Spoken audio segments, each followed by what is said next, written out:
The rain wouldn't stop that day. It poured like the sky itself was grieving. The streets shimmered with reflections of a life that used to be hers. Amanda stood beneath the worn-out awning of a crumbling building, soaked despite her effort to shield herself. Her arms clutched a faded backpack filled with everything she had left in the world. A few clothes, a picture of her late husband, and a letter she hadn't been able to open yet. 1 week ago, she had a home, a job, and a future. Today, she had none of those things. Her fingers trembled not from the cold, but from everything she had lost. She whispered under her breath, "Why did it all fall apart?"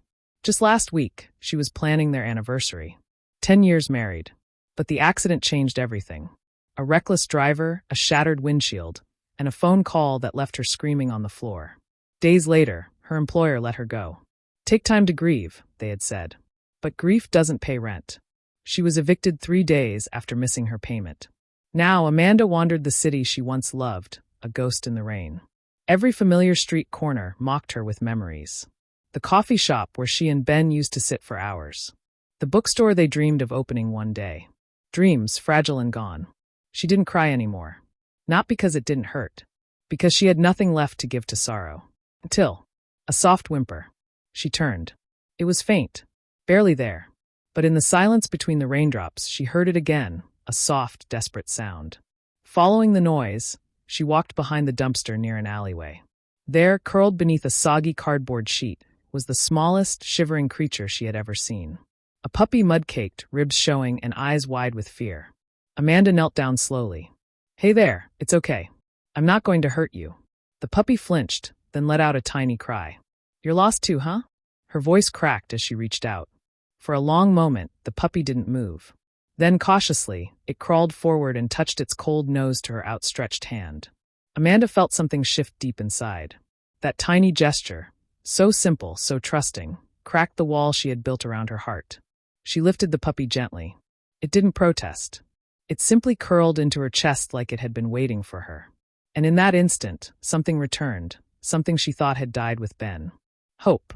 She found an abandoned bus stop shelter and wrapped the puppy in her scarf. "You need a name," she murmured. Looking into its wide brown eyes, she said, "How about Chance?" The puppy licked her cheek. That night, under the broken roof of the bus stop, Amanda fed Chance the last of her granola bar and held him as the wind howled through the city. They had nothing, no home, no safety, no plan. But they had each other. And somehow that was enough for now. The next morning brought weak sunlight and aching limbs. Amanda walked toward a nearby park, searching for anything to help them survive the day. People passed her by, eyes averted, pretending not to see the soaked woman holding a half-starved puppy. She sat on a bench, heart heavy but eyes on Chance, who tried to wag his tail despite his weakness. A little boy approached, his mother calling after him. "Don't go too close, sweetie." But the boy stopped in front of her and smiled. "Can I pet him?" Amanda nodded. Chance perked up at the gentle touch. "What's his name?" the boy asked. "Chance," she replied softly. "That's a good name. He looks like he needed one." Amanda smiled for the first time in days. The mother watched from a distance, something shifting in her expression. She walked over and gently placed a paper bag next to Amanda. "There's some food in there, for both of you." Amanda blinked, stunned. "Thank you. Take care of him. And yourself." The woman walked away without another word, leaving Amanda holding the warm bag with trembling hands. She looked down at Chance. He wagged his tail again. The smallest kindness had cracked the gray world around her. Maybe people still cared. Maybe they could still rebuild something, one moment at a time. But just as she felt a flicker of belief return, she looked up and saw something that made her heart stop. 2 men were approaching. One of them wore a city badge. The other carried a leash and a tranquilizer stick. Animal control. Amanda clutched Chance tighter. Her voice caught in her throat. She stood slowly as the men neared. One of them pointed at the puppy. "That one's on our pickup list. You found him last night." Amanda didn't move. "He's not safe on the street," the man said calmly. "We'll take him in." "No," she said, shaking her head. "He's mine. He's all I have." The man frowned. "Ma'am, we can't let strays stay with the unhoused. It's policy." Her heart thundered. She looked down at Chance, who looked up at her like he understood. And then she whispered, "You're not taking him." To be continued. Amanda's hands trembled as she stood between the 2 men and the trembling puppy in her arms. "You can't take him," she repeated more firmly now, her voice steadier than her shaking legs. He's not a stray anymore. He's mine. The man with the tranquilizer exchanged a look with the other. Ma'am, we understand this is emotional. But animals on the pickup list need to go through proper channels, vaccinations, evaluation. You don't understand, Amanda said, stepping back. Her grip on Chance tightened. He saved me. We saved each other. For a moment, it was silent except for the faint rustling of leaves and the distant sound of city life. The man with the badge sighed. I'll call the supervisor. Maybe there's something we can do. He stepped aside, pulling out his phone. Amanda sat down on the bench again, not releasing her hold on Chance. The little dog whimpered softly and snuggled closer. She closed her eyes, whispering into his fur. I won't let them take you. I promise. 10 minutes felt like a lifetime. Finally, the officer returned. We spoke with the supervisor. There's a temporary foster program. If you can provide a stable contact, we'll let you keep him under your care, provided he gets checked by a vet. Amanda's heart skipped. I don't have a phone or address. The man looked at her for a long moment. Then he glanced at his partner. There's a church-run shelter near 10th and Maple.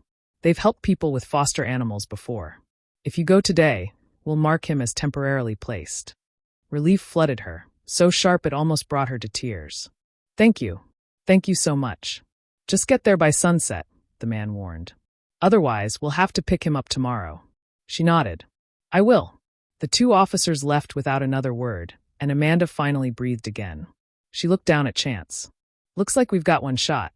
Let's make it count. The walk to 10th and Maple was long and exhausting. Amanda's shoes were falling apart, and her coat couldn't keep out the biting wind. Chance, too weak to walk far, remained tucked in her arms the whole way. By the time she reached the small brick church, the sky had darkened. Her knees ached, and her throat was parched, but she pushed the heavy door open with what little strength she had. Inside, the warmth hit her like a wave. A woman with kind eyes and gray streaks in her hair looked up from the reception desk. Can I help you, dear? Amanda stepped forward, clutching Chance. Animal Control said, You help people with rescue animals. Please. We have nowhere else to go.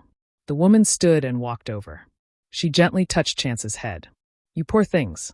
Come with me. They were led into a small back room that smelled of lavender and fresh bread. A vet volunteer named Jonah was called in. He gently examined Chance as Amanda watched, clutching the edge of her chair.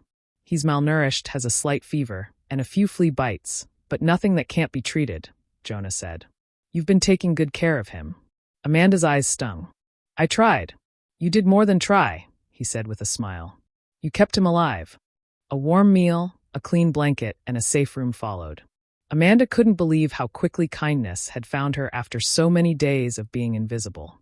That night, curled on a donated mattress with Chance sleeping peacefully against her, Amanda cried. Not out of sorrow, but gratitude. For the first time in weeks, she felt human again. Over the next few days, Amanda began volunteering at the shelter to repay their kindness. She swept floors, served meals, and helped walk other animals brought in by the city. Each task gave her purpose. And wherever she went, Chance followed like her tiny, loyal shadow. Word spread about the woman who refused to give up her puppy. Some of the other shelter residents started calling her Puppy Lady. Others simply offered warm smiles.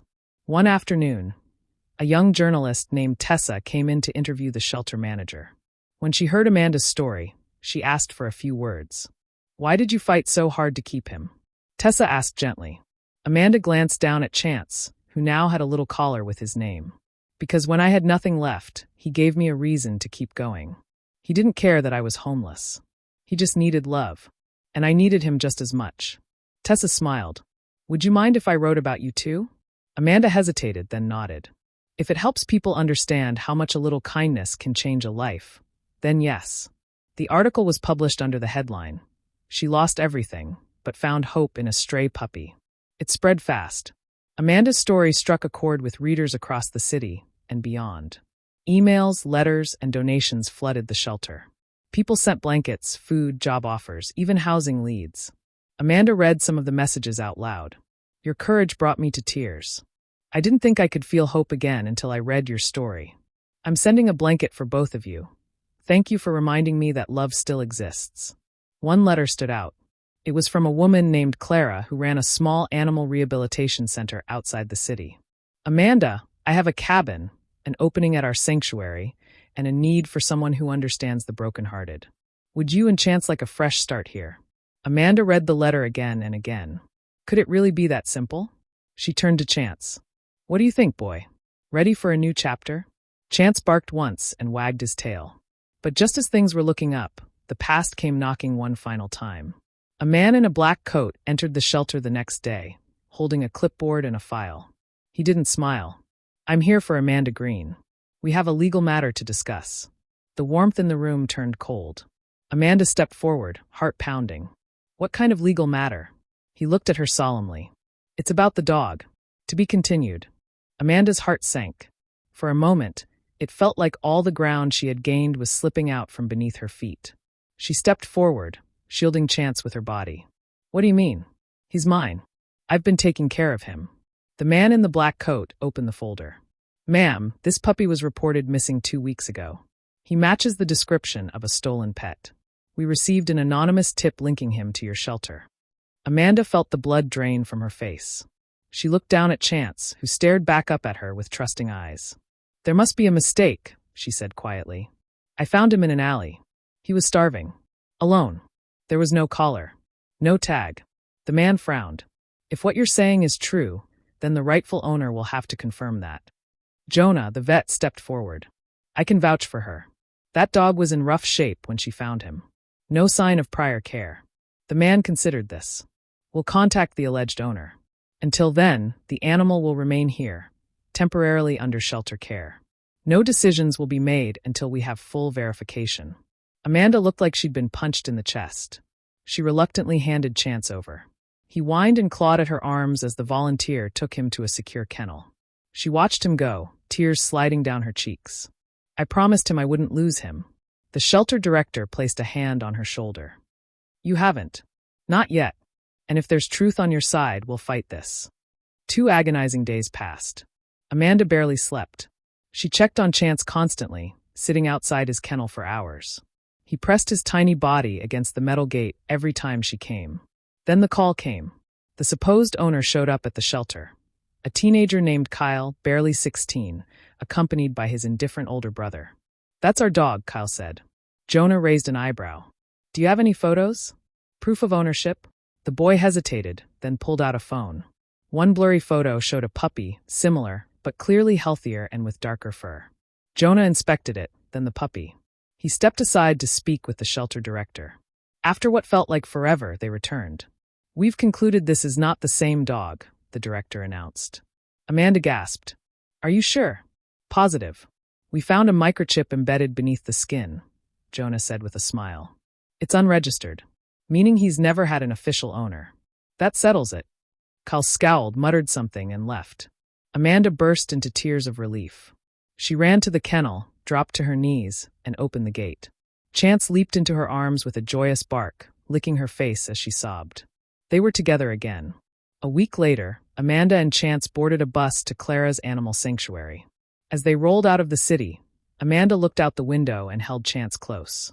He rested his head on her shoulder, eyes half closed in peace. The sanctuary was a dream. Rolling green fields. A cozy wooden cabin. Dozens of rescued animals healing in the sun. Clara welcomed Amanda like family. She was given a job caring for animals, feeding them, comforting them, helping them find their strength again. In each broken creature, Amanda saw a reflection of herself. And in helping them heal, she healed too. Weeks turned into months. Amanda smiled more. She started sketching again, portraits of animals, scenes from the sanctuary, and always of Chance. One spring morning, Clara approached her with a gentle grin. "I've been thinking. You have a gift, Amanda. A way with animals and people. Would you like to help manage the sanctuary with me?" Amanda's eyes widened. "You mean full-time?" "Full-time. Permanent. Home." Amanda knelt in the grass, her arms around Chance, who wagged his tail like he understood every word. "Yes," she whispered. "We'd love that." From that day on, Amanda and Chance became the heart of the sanctuary. Visitors loved hearing their story. Children sat in circles as Amanda told them how love could find you when you least expected it. And every night, as the sun dipped below the hills, Amanda would whisper the same words. "We made it, Chance. We really made it." Moral of the story **. Life can fall apart in an instant. Grief, loss, and hardship can break even the strongest hearts. But sometimes hope comes in the most unexpected form. A small cry in the rain, a helpless creature needing love, a second chance wrapped in fur. When we open our hearts, even at our lowest, we give the universe room to give back. Amanda didn't just rescue a puppy. She rescued herself. And together they proved that love, not circumstance, defines who we become.